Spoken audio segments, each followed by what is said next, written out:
तो नमस्कार दोस्तों, स्वागत है मगन ट्यूटोरियल्स में। उम्मीद करता हूं सब लोग स्वस्थ होंगे, व्यस्त होंगे, जबरदस्त होंगे। दोस्तों, आज की डेट में दो बड़ी खबरें हैं बीएड वर्सेस बीटीसी मामले से संबंधित। आप लोग जानते हैं कि बीएड फिलहाल पीआरटी से बाहर है, लेकिन दो खबरें ऐसी हैं जिस पे हम लोग आगे बातचीत करेंगे और एक रास्ता भी आज मैं आपको बताने वाला हूं जिसकी चर्चा शायद कोई नहीं कर रहा है। एक रास्ता अभी भी बचा हुआ है जिससे यदि एनसीटीई चाहे तो बीएड को फिर से पीआरटी में एलिजिबल करा सकती है।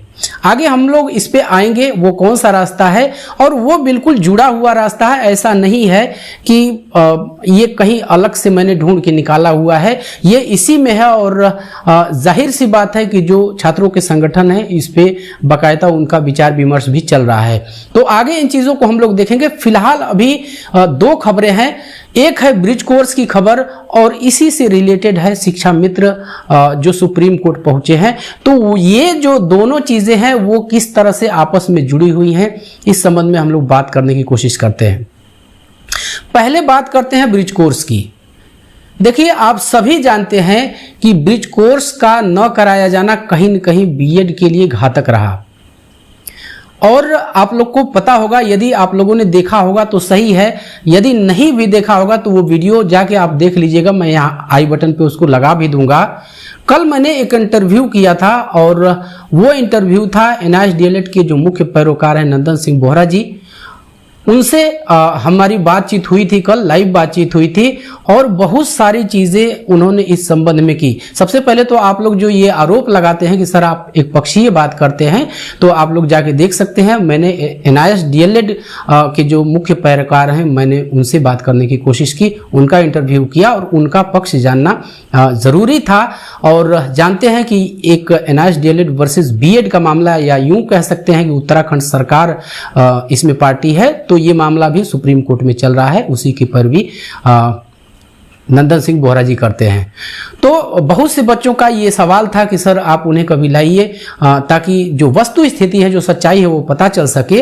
तो मैंने उनका जिक्र इस केस में क्यों किया, क्योंकि देखिए बहुत सारी चीजें हमारा विरोधी जानता है। हम यूं कह सकते हैं कि विरोधी कमजोरियों को अच्छी तरह से वो रेखांकित कर पाता है। और जब मैंने उनसे बातचीत की, अब मैं एक बार फिर रिक्वेस्ट करूंगा कि वो वीडियो आप लोग जरूर देखिएगा। उसमें पता चल जाएगा आपको कि बीएड के लिए जो ब्रिज कोर्स का मामला था, आप लोगों ने देखा होगा जब सुप्रीम कोर्ट में सुनवाई चल रही थी तो ब्रिज कोर्स पे खासा एक तरह से कहें कि रिएक्शन जो जजेस का है वो सही नहीं था।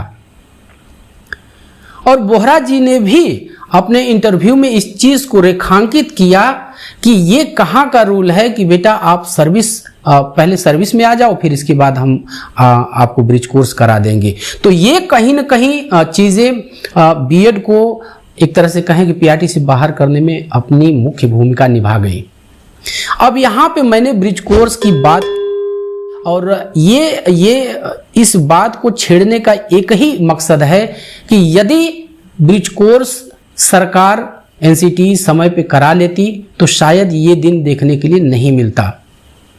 ये बात सही है। देखिए, ऐसा नहीं है कि अब तक लाखों अभ्यर्थियों ने बीएड कर लिया है तो उनको जरूरी नहीं है कि in service he bridge course कराया जाए। यदि इच्छा शक्ति होती और यदि राज्य सरकारें एनसीटी ये चीजें चाहती कि इनको इन सर्विस ब्रिज कोर्स न कराया जाए, बल्कि पहले ही इनको ये जो योग्यता है वो दे दी जाए ताकि कोई झंझट ही नहीं रहे, और ये दूरस्थ माध्यम से आराम से कराया जा सकता था। सारे बीएड होल्डर्स को दूरस्थ माध्यम से, कोडियल माध्यम से हम कह सकते हैं कि इनको ब्रिज कोर्स कराया जा सकता था। सारे घर बैठे वो 6 महीने का ब्रिज कोर्स कर लेते और फिर कोई इस तरह का विवाद उत्पन्न ही नहीं होता। अब आप लोग का यहाँ पे एक सवाल हो सकता है कि सर दूरस्थ माध्यम से ब्रिज कोर्स कैसे हो सकता है। आप लोग को पता होगा या नहीं पता होगा, उत्तर प्रदेश के अंदर शिक्षा मित्रों को दूरस्थ माध्यम से ही बीटीसी कराया गया था और वो विधिवत बिना किसी विवाद के अपनी सेवाएं दे रहे हैं। तो इसी पे आधारित एक तरह से एक लाइन में चर्चा यहां पे जरूर कर देना चाहूंगा कि एनआईएस डीएलएड का को जो टारगेट किया जा रहा है, चाहे वो सरकारें हो या फिर अभ्यर्थी हो, वो सिर्फ इसलिए कि वो दूरस्थ माध्यम से है। तो हमें लगता है कि ये कहीं ना कहीं स्टैंड नहीं करेगा। हमारा ये विषय नहीं है, तो सीधे हम अपने पॉइंट पे आते हैं। हम समझने की ये कोशिश कर रहे हैं कि क्या सरकार बिना नौकरी का भरोसा सिलेक्शन का इंतजार किए हुए, हम ये कह सकते हैं कि सिलेक्शन का इंतजार किए हुए बीएड को वो एलिजिबिलिटी 6 महीने का जो ब्रिज कोर्स है वो पहले ही करा सकती थी या नहीं करा सकती थी। तो ऑफ कोर्स वो करा सकती थी, क्यों नहीं कराया गया ये वही समझे वही जाने। लेकिन अब भी मैंने आपसे कहा कि वो रास्ता भी मैं आपको बताऊंगा कि वो रास्ता कौन सा है जिससे एनसीटीई यदि चाहे तो बीएड को दोबारा से पीआरटी में शामिल करवा सकती है, वो कर सकती है। आप लोग कमेंट करके जरूर ये बताइएगा, क्या ये बातें मैं क्यों कह रहा हूं। जो शिक्षा के क्षेत्र में जानकार लोग हैं, मैंने उनसे बात की कि क्या ऐसा हो सकता है क्या, उन्होंने कहा बिल्कुल हो सकता है। आप लोग भी कमेंट करके इस चीज को जरूर बताइएगा कि ये चीजें कहां तक सही हैं। मुझे जो जानकारी मिली बातचीत करने के बाद वो ये कि यदि सरकार अब भी चाहे बिना अध्यादेश के भी बीएड को पीआरटी में एलिजिबल कर सकती है। जितने भी बीएड होल्डर्स हैं उनको 6 महीने का ब्रिज कोर्स वो दूरस्थ माध्यम से आराम से घर बैठे करा सकती है। और जब एक बार सारे बीएड होल्डर्स ब्रिज कोर्स कर लेंगे तो फिर कोई अंगुली ही नहीं उठा सकता।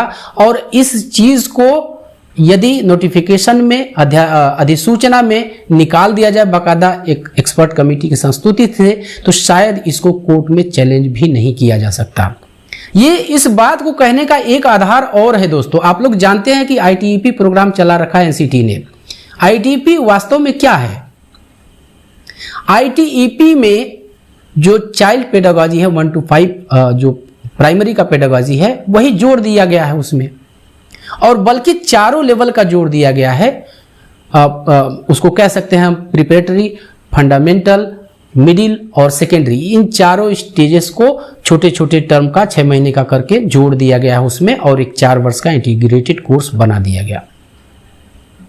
तो आप जानते हैं कि 3 वर्ष तो उसका वैसे भी आप करेंगे ग्रेजुएशन, तो 3 वर्ष तो आपके ऐसे ही निकलेंगे। 1 वर्ष में 4 स्टेजेस की ट्रेनिंग दी जा रही है। इसका मतलब आप सीधा सा समझ सकते हैं कि ये छोटा सिर्फ 1 साल में 4 स्टेजेस में एलिजिबल वो कर रहे हैं।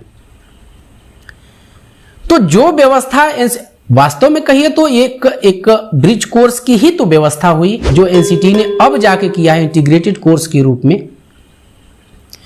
तो ये दूरस्थ माध्यम से हो सकता है और इस पे भी डिमांड की जानी चाहिए कि हमें दूरस्थ माध्यम से सबसे पहले तो ब्रिज कोर्स कराया जाए। यदि ब्रिज कोर्स कर लेते हैं आप, तो फिर आप खुद से भी सुप्रीम कोर्ट में जा करके इस फैसले को पलटवा सकते हैं, या आप ये कह सकते हैं कि महोदय हमने जो पीआरटी की एलिजिबिलिटी है वो हासिल कर लिया है, लिहाजा हमको 1 to 5 में शामिल होने की इजाजत दी जाए।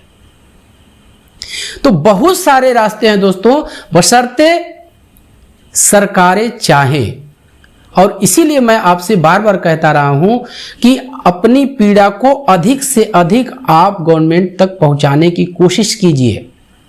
ये चीजें आप जितना अधिक करेंगे उसका कहीं न कहीं किसी न किसी रूप में आपको फायदा देखने के लिए मिलेगा। और मैंने आपसे कहा भी था कि एनसीटीई जल्दी ही एक नोटिफिकेशन जारी करेगी, लेकिन ये इतना भी जल्दी नहीं होगा कि आपको महीने 2 महीने में मिल जाए। तो यदि इस तरह की डिमांड आप करते हैं तो कहीं न कहीं एनसीटीई, केंद्र सरकार, राज्य सरकारें ये सोचने के लिए बाध्य होंगी कि ये मामला जो है, ये मुद्दा बड़ा है और बीएड के बारे में कुछ न कुछ सोचना पड़ेगा। दूसरी खबर पे आते हैं। खबर बिल्कुल रिलेटेड है इसी से। आप लोग जानते हैं कि शिक्षा मित्र भी सुप्रीम कोर्ट चले गए हैं, और वो इसलिए सुप्रीम कोर्ट गए हैं कि 69,000 जो शिक्षक भर्ती है, आप लोग जानते हैं उत्तर प्रदेश के अंदर, उसमें बीएड शामिल है, सेलेक्ट हो चुका है, अपनी सेवाएं दे रहा है। उनका तर्क ये है कि इनको बाहर किया जाए, क्योंकि 28 जून 2018 की अधिसूचना निरस्त हो चुकी है, क्वैश हो चुकी है, इसलिए इनको अब सर्विस में बने रहने का कोई हक और कोई अधिकार या कोई आधार नहीं बचा हुआ है। इनका तर्क क्या है, ये क्या समझाने की कोशिश कर रहे हैं कि यदि बीएड शामिल नहीं होता तो कट ऑफ नीचे जाता। अब यहाँ पे थोड़ी सी मुझे हंसी इसलिए आ रही है, एक तरफ तो माननीय सुप्रीम कोर्ट कह रहा है कि बीएड एलिजिबल ही नहीं है, और दूसरी तरफ खुद शिक्षा मित्र भी ये प्रमाणित कर रहे हैं कि बीएड अगर शामिल नहीं होता तो कट ऑफ ऊपर नहीं जाता और हमें जो है मौका मिल जाता। तो खैर वो देखने वाली चीज होगी। इनका एसएलपी जो इनकी है ये मंजूर होती है, इसके बाद डेट लगती है तो सारी चीजें क्लियर होंगी। लेकिन यहाँ पे इस चीज का जिक्र मैंने इसीलिए किया कि खुद जो एलिजिबल हैं शिक्षा मित्र ये बात साफ साफ कह रहे हैं कि यदि बीएड नहीं होता तो कट ऑफ उतना हाई नहीं जाता, और कट ऑफ हाई नहीं जाता तो हमें मौका मिल सकता था। दूसरी तरफ माननीय सुप्रीम कोर्ट ऐसा कहता है कि इन्हें पीआरटी को पढ़ाने की योग्यता इनमें नहीं है। खैर, तो अब ये चीजें कहीं न कहीं हम एक तरह से कह सकते हैं। देखिए 69,000 भर्ती में जो बच्चे शामिल हैं वो बार बार कमेंट करते हैं कि सर क्या हमारी नौकरी पे कोई आफत तो नहीं आएगी, कोई खतरा तो नहीं है। तो मुझे जहां तक समझ में आता है मैं कहूंगा नहीं। इसके पीछे सबसे बड़ा जो मैं आधार मानता हूं वो ये है, आप लोगों ने यदि कार्रवाई माननीय सुप्रीम कोर्ट की सुनी होगी तो उसने कहा था कि जो पहले से नियुक्तियां हैं हम उस पर वो प्रभावित ना हो। ये वेस्ट बंगाल के संबंध में ये बात उठी थी। उन्होंने कहा था कि हमने तो नियुक्तियां कर ली है उसी नोटिफिकेशन के आधार पे, तो फिर अगर ऐसा होता है तो फिर हमें दिक्कत होगी, सारी चीज़ें रिवर्ट करने में बहुत सारी परेशानियां हैं। तो वहाँ पे माननीय सुप्रीम कोर्ट ने कहा था कि वी विल कंसीडर इट, यानी हम इसका ध्यान रखेंगे। और उन्होंने बाकायदा रखा भी है, पिछली वैकेंसीज का उन्होंने जिक्र नहीं किया है कि इसमें क्या होगा, केवल और केवल क्वेश किया है नोटिफिकेशन को।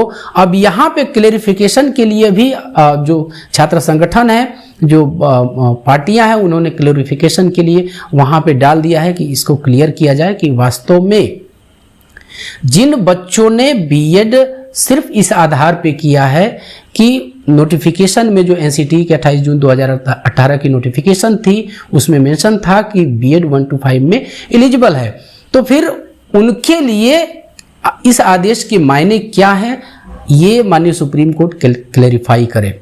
डेट मिल जाती है, सारी चीजें आती हैं, तो इस संबंध में हम आपसे जरूर बात करेंगे। लेकिन मैं एक बार फिर से जोर देके इस चीज को कहूंगा कि यदि सरकार एनसीटीई वास्तव में गंभीर है और उन्हें ऐसा लगता है कि बीएड को हमने शामिल किया है तो कतई इनको बाहर नहीं होने देना चाहिए। ये जिम्मेदारी है, जिम्मेदारी इसलिए क्योंकि सरकार के कहने पे ही, सरकार के भरोसा दिलाने के बाद ही ये अभ्यर्थी बीएड इन्होंने किया था। तो इस तरह से इनको छोड़ देना सरकार के द्वारा कतई उचित तो नहीं है। लेकिन अभी की जो हाल फिलहाल की स्थिति है वो देखने में ऐसा ही लग रहा है कि सरकार बिल्कुल खामोश पड़ी हुई है। हालांकि एनसीटी की तरफ से कुछ गतिविधियां हैं जिसके संबंध में हमने आपको अपडेट भी किया था। तो कुल मिला जुला के हम ये कह सकते हैं कि अभी सब कुछ खत्म नहीं हुआ है, तमाम सारे रास्ते हैं। यदि सरकार एनसीटी चाहे तो बिना किसी लेट लतीफी के, बिना किसी कोई बड़ा कदम उठाए बीएड को फिर से पीआरटी में शामिल कर सकते हैं। दूसरी चीज मैं चलते चलते ये जरूर कह जाऊंगा दोस्तों कि जो आपकी पीड़ा है, जो आपका दर्द है, आपको लगातार सरकारों के सामने रखने पड़ेंगे। इन चीज़ों को बताना पड़ेगा कि हमारे साथ अन्याय हुआ है, हमारे साथ धोखा हुआ है, हम पीड़ित हैं, हमें राहत दी जाए। और विश्वास कीजिए ये चीज़ें यदि जारी रहती हैं किसी न किसी रूप में तो वो दिन भी एक दिन ज़रूर आएगा कि आप पीआरटी में एलिजिबल होंगे। तो बस दोस्तों यही था आज की इस वीडियो में। उम्मीद करते हैं कि आपको वीडियो पसंद आई होगी। और चलते चलते वही रिक्वेस्ट दोस्तों, कृपया आप इस चैनल को लाइक, शेयर और सब्सक्राइब जरूर कीजिए दोस्तों। जब आप ऐसा करते हैं तो हमें एक मोटिवेशन जरूर मिलता है। मिलते हैं अगली वीडियो में, तब तक के लिए नमस्कार।